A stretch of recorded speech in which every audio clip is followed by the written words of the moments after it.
আসসালামু আলাইকুম প্রিয় এইচএসসি 25 ব্যাচের পরীক্ষার্থীরা, তোমরা যারা হিসাব বিজ্ঞান নিয়ে অনেক বেশি ভয়ে আছো, তোমাদের জন্য আমি এক সেট প্রশ্ন নিয়ে হাজির হলাম।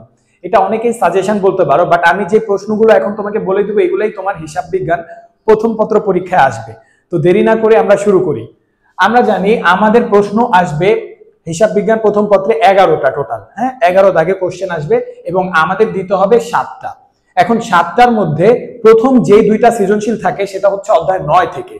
দুইটা সৃজনশীল বাধ্যতামূলক থাকে, তুমি যদি দাও এটা নাম্বার পাবা, আর না দিলে ওটা নাম্বার তোমার কাউন্ট হবে না। ওকে, বাকিগুলা থেকে তোমার 5টা দিতে হবে।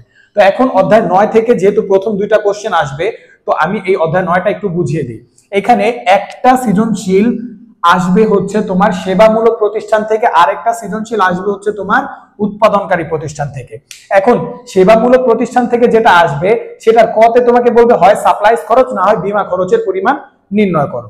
খতে বলবে নিট মুনাফা, বলবে মাস্ট। ওকে, এটা নিট মুনাফা বের করা একদম ইজি, আয় থেকে ব্যয়গুলা জাস্ট মাইনাস করলেই হয়ে যায়। এটা কিন্তু আর্থিক অবস্থার বিবরণীর সবচেয়ে সহজ একটা ম্যাথ।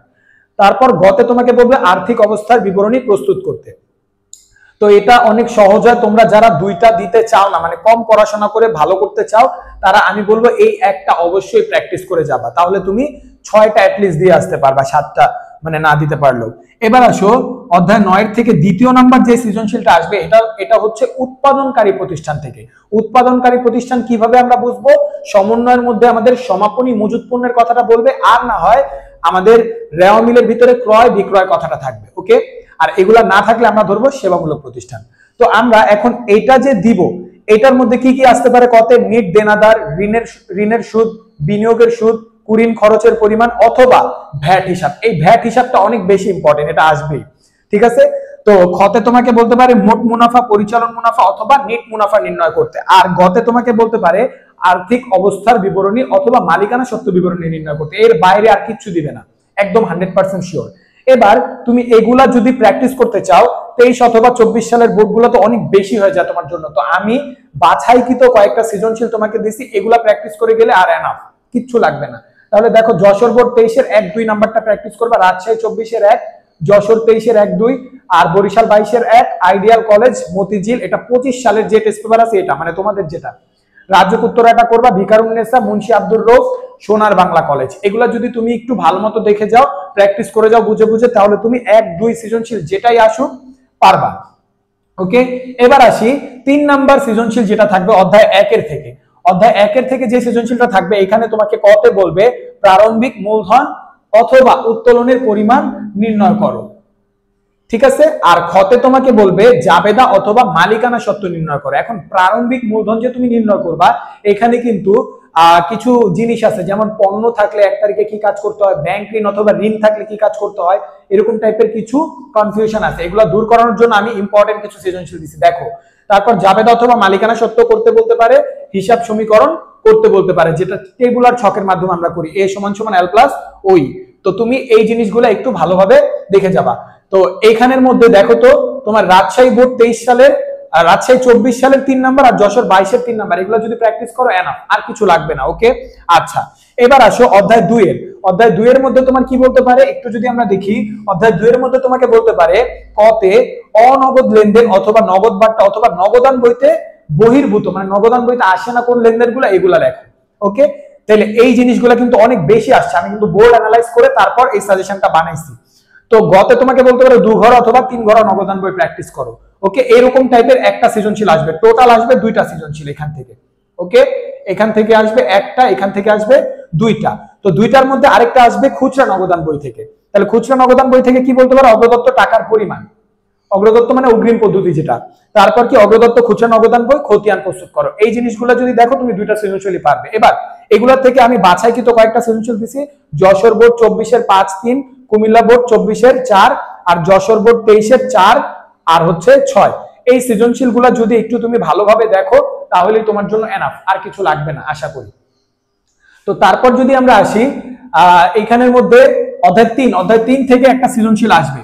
ওকে, এইখান থেকে একটা সৃজনশীল যদি তুমি দিতে চাও, এটা তুলনামূলক অন্যান্য অধ্যায় থেকে সহজ। তো আমি বলবো রাজশাহী 24-এর 6 নাম্বারটা, কুমিল্লা 24-এর 5 নাম্বারটা, সিলেট 23-এর 8 নাম্বার, আর দিনাজপুর 23-এর 6, বরিশাল 22-এর 6, এগুলো একটু প্র্যাকটিস করবা। কিন্তু কতে তোমাকে কি বলতে পারে, ডেবিট মেমোরেন্ডাম, ক্রেডিট মেমোরেন্ডাম নির্ণয় করো। এগুলা কি ডেবিট মেমোরেন্ডাম মানে কি নগদান বই যেগুলা বিয়োগ করে, আর ক্রেডিট মেমোরেন্ডাম মানে কি নগদান বই যেগুলা যোগ করে। এটা কিন্তু ক্লাস আমি খুব সুন্দরভাবে ইউটিউবে দিছি, তোমরা আমার ক্লাসগুলো দেখে এই অধ্যায়টা যারা পারো না তারা শিখে ফেলতে পারো। তারপর খতে তোমাকে বলতে পারে একক জের অথবা দ্বৈত জের, যে কোনো একটা জের দিয়ে বলবে ব্যাংক সমন্বয় বিবরণী প্রস্তুত করো। দ্বৈত জের একবার ইজি, একক জেরটাও ইজি, দুইটাই ইজি। তো তুমি একটু দুইটাই দেখে যাবা। ওকে, এই যে আমি যে প্র্যাকটিসগুলো দিছি এগুলোর মধ্যে দুইটা জেরই পাবা তুমি। এবার গতে তোমাকে বলতে পারে জাবেদা প্রস্তুত করো। মনে রাখবা জাবেদা প্রস্তুত করা হয় শুধুমাত্র নগদান বইয়ের। ওকে, অন্য কোনো ব্যাংকের বইয়ের জাবেদা আসে না। যেগুলো নগদান বইয়ের ভুল ওগুলা বইয়েরই জাবেদা হবে। এবার আসো অধ্যায় 4। অধ্যায় 4 হচ্ছে রেওয়ামিল। রেওয়ামিল থেকে দুইটা সৃজনশীল আসতে পারে। ওকে, এই দুইটা সৃজনশীলের মধ্যে তুমি আমি বলবো একটা অনিমেষেই পারবা, মানে 9-10 থেকে তোমরা করে আসছো, ঠিক আছে? তো সরি, নিমিষেই পারবা। আচ্ছা, কতে রেওয়ামিলে আসে না কি কি ও সমন্বিত ক্রয়, এগুলা নির্ণয় করতে বলতে পারে। খতে বলতে পারে রেওয়ামিল প্রস্তুত করো, আর গতে বলতে পারে চলতি সম্পদ ও চলতি দায়, মুনাফা জাতীয় আয় ও ব্যয়। এর বাইরে আর কিছু দিবে না। এখন এগুলা যদি প্র্যাকটিস করতে চাও, রাজশাহী 24-এর 8, কুমিল্লা 24-এর 7, রাজশাহী 23-এর 7, চট্টগ্রাম 23-এর 7, ময়মনসিংহ 24-এর 9। আর আরেকটা সৃজনশীল যেটা আসবে তোমার, সেটা বলবে ভুল সংশোধনী থেকে, সেটা একটু কঠিন। তো আমি বলবো তুমি যদি আগে না পেরে থাকো তাহলে তুমি এটা প্র্যাকটিস করো না, আর যদি পারো তাহলে বোর্ডের 2-1টা সৃজনশীল দেখে যাও, ওই রকমই আসবে, এটা বেশি কঠিন দেয় না, তারপরও প্যাচ দিয়ে দেয় মাঝে মাঝে। এবার আসো অধ্যায় 8। অধ্যায় 8 এর মধ্যে তোমাকে কি বলতে পারে, অধ্যায় 8 থেকে কিন্তু ভাইয়া 2টা সৃজনশীল আসবে। ওকে, এই 2টা সৃজনশীলই সহজ, তুমি চাইলে একটু ভালো মতো প্র্যাকটিস করে জেলে দিতে পারবে 2টা সৃজনশীল। কতে তোমাকে বলতে পারে অবচয়, যোগ্য মূল্য, ক্রয় মূল্য, অবচয়ের হার, লাভ ক্ষতি নির্ণয়, এগুলা বের করতে বলতে পারে। আর খতে তোমাকে হয় সরল রৈখিক পদ্ধতিতে একটা ম্যাথ দিবে, না হয় ক্রমহ্রাসমান। তো আমি দুইটাই বলছি তোমাকে, সরল রৈখিক বা ক্রমহ্রাসমান পদ্ধতির 3 বা 4 বছরের জাবেদা দিতে বলতে পারে। আর জাবেদা করতে বললেই মনে রাখবা তোমার সারণী করতে হবে। ওকে, জাবেদা করতে বললেই কিন্তু সারণীটা লাগবে। তো সারণীটা তুমি উপরে করে তারপর জাবেদাটা প্রস্তুত করবা, কারণ অবচয়গুলো তো লাগবে প্রতি বছরের, তাই না? আচ্ছা, এবার আসো গতে তোমাকে বলতে পারে মেশিন হিসাব, অবচয় হিসাব, পুঞ্জীভূত অবচয় হিসাব প্রস্তুত করো। হিসাব মানেই কিন্তু খতিয়ান, এগুলো খতিয়ান প্রস্তুত করতে বলবে গতে, না হয় তোমাকে বলবে আর্থিক অবস্থার বিবরণীতে দেখাও, ঠিক আছে? তো এই জিনিসগুলো একটু তুমি ভালোভাবে প্র্যাকটিস করবা। কোন কোন বোর্ডে এগুলো আমি উল্লেখ করে দিছি, এগুলো একটু জাস্ট প্র্যাকটিস করে যাও, তুমি যে 2টা সৃজনশীল আসবে দোনোটাই তুমি দিতে পারবে তাহলে। এবার অধ্যায় 9 থেকে তো বললাম তোমাদের, তো এই সাজেশনটা যদি তোমরা একটু ফলো করে যাও, আশা করতেছি ইনশাআল্লাহ 100% তুমি কমন পাবে, ঠিক আছে? এইখানে আমি কিন্তু অধ্যায় 7টা দেইনি। অধ্যায় 7টা তুলনামূলক একটু বড় অঙ্ক হয়, আবার তোমরা অনেকেই দাও না, তো এই কারণে আমি 7 অধ্যায়টা এখানে আমার সাজেশনের মধ্যে আনি না। এটা বাদেও তোমরা টোটাল 11টার মধ্যে 10টা সৃজনশীল তো কমপ্লিট পাচ্ছই।